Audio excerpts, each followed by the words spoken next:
உங்களுக்கு வணக்கம். நம்ம இன்னைக்கு என்ன பார்க்க போறோம்னு பார்த்தீங்கன்னா, ப்ரிப்போசிஷன். ப்ரிப்போசிஷன் அப்படிங்கிறது முன்னிடை சொல் அப்படின்னு சொல்லுவாங்க.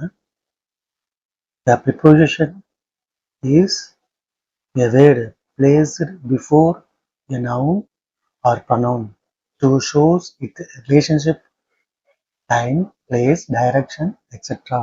to another word in the sentence. அது ஒரு என்னென்ன பார்த்தீங்கன்னா, நம்ம ஒரு சென்டென்ஸோ இல்லை வேர்டுக்கு முன்னாடியோ டைம், பிளேஸ், டைரக்ஷன் இந்த மாதிரி எல்லாத்தையும் மென்ஷன் பண்ணுறதுக்கு யூஸ் ஆகுது பார்த்தீங்கன்னா ப்ரிப்போசிஷன் அப்படின்னு சொல்லுவாங்க. எக்ஸாம்பிள் பார்த்தீங்கன்னா இதில் வந்து ஒரு நிறைய டைப்பான ப்ரிப்போசிஷன்ஸ் இருக்குது. இதில் நம்ம ஒவ்வொன்றா பார்க்க போகிறோம். இதில் ஃபர்ஸ்ட் ஒன்று பார்த்தீங்கன்னா நமக்கு இன் அப்படிங்கிறது இல், உள்ளே அப்படின்னு சொல்லுவாங்க. இன், இல், உள்ளே. இது used for enclosed spaces, cities, countries R month, years. அதாவது பார்த்தீங்கன்னா நமக்கு அதாவது சிட்டிஸு ஆர் மந்த்ஸ் இந்த மாதிரி ஒரு வேர்டை கனெக்ட் பண்ணுறதுக்கு இந்த இன் அப்படிங்கிற ப்ரிப்போசிஷன் யூஸ் ஆகும். எக்ஸாம்பிள் பார்த்தீங்கன்னா the keys are in the box, சாவிகள் பெட்டிக்குள் உள்ளன. இதில் இந்த பெட்டிக்குள் அப்படிங்கிற வேர்டை இன் அப்படிங்கிற ப்ரிப்போசிஷனானது மென்ஷன் பண்ணுது. ஐ லிவ் இன் சென்னை, நான் சென்னையில் வசிக்கிறேன். இன் அப்படிங்கிற பார்த்தீங்கன்னா நமக்கு சென்னையில் பிளேஸ் அப்படிங்கிறத நமக்கு மென்ஷன் பண்ணுறதுக்கு இங்கே யூஸ் ஆகுது. இன்னும் எதுக்காக யூஸ் ஆகுதுன்னு பார்த்தீங்கன்னா இந்த இடத்துல சாவியானது பெட்டிக்குள்ள இருக்குது, அதுக்கப்புறம் நான் சென்னையில் இருக்கிறேன், இந்த மாதிரி மெயினான சென்டென்ஸை மென்ஷன் பண்ணுறதுக்கு கனெக்ட் பண்ணுறதுக்கு இந்த இன்னானது யூஸ் ஆகுது. நெக்ஸ்ட் அடுத்து பார்த்தீங்கன்னா ஆன், ஆன் அப்படிங்கிறதுக்கு மேலே, அதாவது மேசை மேலே அப்படின்னு சொல்லலாம். Used for surfaces or specific days or dates. இதில் எக்ஸாம்பிள்ஸ் பார்த்தீங்கன்னா the book is on the table, புத்தகம் மேசையின் மேல் உள்ளது. இப்போ இந்த இடத்துல பார்த்தீங்கன்னா புக் எங்கே இருக்குதுன்னு சொல்கிறதுக்கு இந்த ஆன் அப்படிங்கிற ப்ரிப்போசிஷன் யூஸ் ஆகுது. I will meet you on Monday, நான் திங்களன்று சந்திப்பேன். நான் இன்னைக்கு எப்போ மீட் பண்ண போகிறேன்னா திங்கட்கிழமை என்று. அதாவது இந்த இடத்துல பார்த்தீங்கன்னா டேபிளையும் அப்புறம் டேஸையும் கனெக்ட் பண்ணுறதுக்கு இந்த ஆன் அப்படிங்கிற ஒரு ப்ரிப்போசிஷன் யூஸ் ஆகுது. இப்போ அடுத்தது பார்த்தீங்கன்னா அட், அட் அப்படிங்கிறது பார்த்தீங்கன்னா இல், ஒரு குறிப்பிட்ட இடத்தில். இதை மென்ஷன் பண்ணுறதுக்கு அட் அப்படிங்கிற ப்ரிப்போசிஷன் யூஸ் ஆகுது. இது used for specific point, time or address. அதாவது ஒரு குறிப்பிட்ட இடத்தை இல்லைன்னா நேரத்தை இல்லைன்னா அட்ரஸை குறிக்கிறதுக்கு இந்த அட்டு யூஸ் ஆகுது.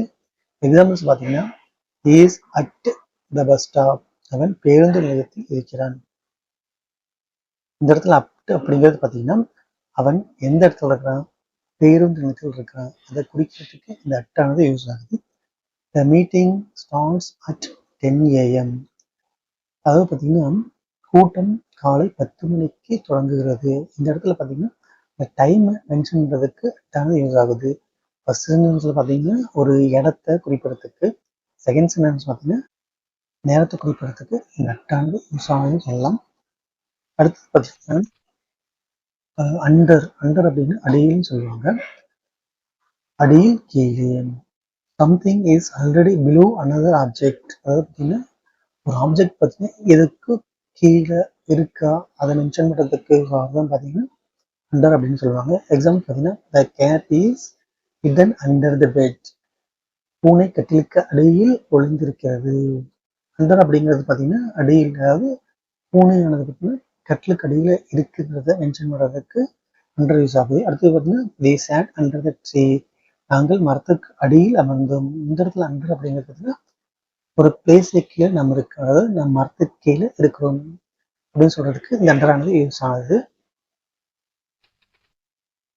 நெக்ஸ்ட் அடுத்ததுல பெட்வீன், பெட்வீன் அப்படிங்கிறப்ப இடையில், இடையே, இதை மென்ஷன் பண்றதுக்கு அண்டரானது யூஸ் ஆகுது. Used when referring something in the middle, middle of two things. அதாவது ரெண்டு பொருளுக்கு இடைப்பட்ட ஒரு இதை சொல்றது தான் இன் பிட்வீன் அப்படின்னு சொல்லுவோம். எக்ஸாம்பிள் பார்த்தீங்கன்னா sit between Ram and Ravi, ராமுக்கும் ரவிக்கும் இடையில் உட்காருங்கள். அதாவது நம்ம இங்க ஒரு இடத்துல பிளேஸ்ல நம்ம உட்கார போறோம், அது யாருக்கு, ராமுக்கும் ரவிக்கும். இப்போ இது என்னன்னா டூ பர்சனுக்கு பிட்வீன்ல இடையில நம்ம உட்காரணும். த shop is between bank and the school. இந்த கடை வங்கிக்கும் பள்ளிக்கும் இடையில் இருக்கிறது. இப்ப இந்த பிட்வீன் பார்த்தீங்கன்னா ஒரு ஷாப் இருக்கு, எங்க இருக்குன்னு பார்த்தீங்கன்னா ஸ்கூலுக்கும் பேங்குக்கும் இடையே இருக்கு. அதை மென்ஷன் பண்றதுக்கு இந்த பிட்வீன் யூஸ் ஆகுது. அடுத்தது பார்த்தீங்கன்னா வித். வித் அப்படிங்கிறது உடன், உடன், உடன் கொண்டு அப்படின்னு சொல்லலாம். Use to indicate being together or using to. Examples பார்த்தீங்கன்னா I went to the park with my friends. நான் என் நண்பர்களுடன் பூங்காவிற்கு சென்றேன். அதாவது பார்த்தீங்கன்னா இந்த இடத்துல நான் பூங்காவுக்கு போனேன். யாரோட போனேன்? ஃப்ரெண்ட்ஸ் கூட போனேன். அந்த ஃப்ரெண்ட்ஸ் கூட அப்படின்னு சொல்றதுக்கு இந்த இடத்துல வித் ஆனது யூஸ் ஆகுது. அது பார்த்தீங்கன்னா ரைட் வித் ப்ளூ பென். நிற பேனாவை கொண்டு எழுதுங்கள். இந்த இடத்துல பார்த்தீங்கன்னா நான் ஒரு எக்ஸாம் எழுதுறேன்னா அந்த இடத்துல என்ன மாதிரி பேனை வச்சு யூஸ் பண்ணுறேன், ஓகேங்களா? அதாவது ரைட் வித் ப்ளூ பென். இப்போ நான் எழுதுறதையும் ப்ளூ பென்னையும் இந்த இடத்துல கனெக்ட் பண்ணுறது பார்த்தீங்கன்னா வித் அப்படின்னு சொல்லலாம். அடுத்து பார்த்தீங்கன்னா ஃப்ரம், இருந்து. இதில் பார்த்தீங்கன்னா use to show the starting point of a place or time. Example பார்த்தீங்கன்னா I am from Chennai, I am from Madurai. இப்போ நான் மதுரையிலிருந்து வருகிறேன். இது நான் ஒரு பிளேஸ்லேருந்து வரேன். இந்த பிளேஸை வந்து நான் சொல்றதுக்கு யூஸ் ஆகுறது இந்த ஃப்ரம், ஓகேங்களா? இந்த shop is open from 9 AM. இந்த கடை காலை 9 மணிலிருந்து திறந்திருக்கும். அது பார்த்தீங்கன்னா ஒரு பர்டிகுலர் டைம்ல இருந்து நான் வந்து இந்த ஷாப் வந்து ஓப்பன் பண்ணியிருப்பேன் அப்படின்னு சொல்றதுக்கு இந்த ஃப்ரம் வந்து யூஸ் பண்றோம். அடுத்தது பார்த்தீங்கன்னா டூ. டூ பார்த்தீங்கன்னா கூ, நோக்கி அப்படின்னு சொல்லலாம். Use to show direction R destination. அதாவது நம்ம ஒரு டைரக்ஷனையோ அல்லது நம்ம அதாவது திசையையோ நம்ம நோக்கத்தையும் சொல்றதுக்கு பார்த்தீங்கன்னா இந்த டூ ஆனது யூஸ் ஆகுது. எக்ஸாம்பிள் பார்த்தீங்கன்னா she is going to office. அவள் அலுவலகத்திற்கு செல்கிறாள். அவள் she is going to, ஓகேங்களா? இந்த இடத்துல எதை நோக்கி சொல்றான்? அவள் அலுவலகத்தை நோக்கி, ஓகேங்களா? அப்ப அந்த அலுவலகத்துங்கிறதுக்கும் அவள் எங்க இடத்துக்கு போறான் அப்படிங்கிற ரெண்டு இதையும் கனெக்ட் பண்றதுக்கு டூ ஆனது யூஸ் ஆகுது. give this book to him. இந்த புத்தகத்தை அவனுக்கு கொடுங்கள். அதாவது அவன் வந்து இந்த புத்தகத்தை கொடுக்க சொல்றான், அது அவனுக்கு, ஓகேங்களா? இந்த அவனுக்கும் இந்த புத்தகத்தையும் இந்த இடத்துல கனெக்ட் பண்றதுன்னு அப்படிங்கிறது இந்த இடத்துல கனெக்ட் ஆகுது. அடுத்து வந்து பிஃபோர். பிஃபோர் அப்படின்னா முன்னாள், முன்பு அப்படின்னு சொல்லலாம். எக்ஸாம்பிள் பார்த்தீங்கன்னா wash your hands before eating. அதாவது சாப்பிடுவதற்கு முன்பு கையை கழுவுங்கள். இந்த இடத்துல பார்த்தீங்கன்னா வாஷ் யுவர் ஹேண்ட்ஸ், ஈட்டிங், இந்த ரெண்டு இதையும் கனெக்ட் பண்ணுறதுக்கு இந்த பிஃபோர் வந்து யூஸ் ஆகுது. அடுத்தது he arrived before me. அவன் எனக்கு முன்னால் வந்து விட்டான். இந்த இடத்துல ரெண்டு சென்டென்ஸ் இருக்கு. ஒன்று பார்த்தீங்கன்னா he arrived, பட் நீ, அதாவது நானும் அந்த இடத்துக்கு போயிருக்கேன், அவனும் அந்த இடத்துல வந்திருக்கான். பட் இந்த இடத்துல பார்த்தீங்கன்னா எனக்கு முன்னாடி அவன் வந்துட்டான். இதை மென்ஷன் பண்ணுறதுக்கு பார்த்தீங்கன்னா பிஃபோர் அப்படிங்கிற ப்ரிப்போசிஷன் நம்ம யூஸ் பண்ணுறோம். அடுத்து பார்த்தீங்கன்னா ஆஃப்டர். ஆஃப்டர்ங்கிறது பிறகு, பின்னால் அப்படின்னு சொல்லலாம். I will call you, I will call you after work. வேலை முடிந்த பிறகு உன்னை அழைக்கிறேன். இந்த இடத்துல பார்த்தீங்கன்னா எனக்கு ஒர்க் கம்ப்ளீட் ஆகுறது ஒன்று இருக்கு, அவனை கூப்பிடுறது ஒன்று இருக்கு. இந்த ரெண்டையும் பார்த்தீங்கன்னா கனெக்ட் பண்ணுறது வந்து இந்த ஆஃப்டர். அதாவது எனக்கு வேலை முடிஞ்சதுக்கு அப்புறம் அவனை நான் கூப்பிடுறேன் அப்படின்னு நான் சொல்றேன்.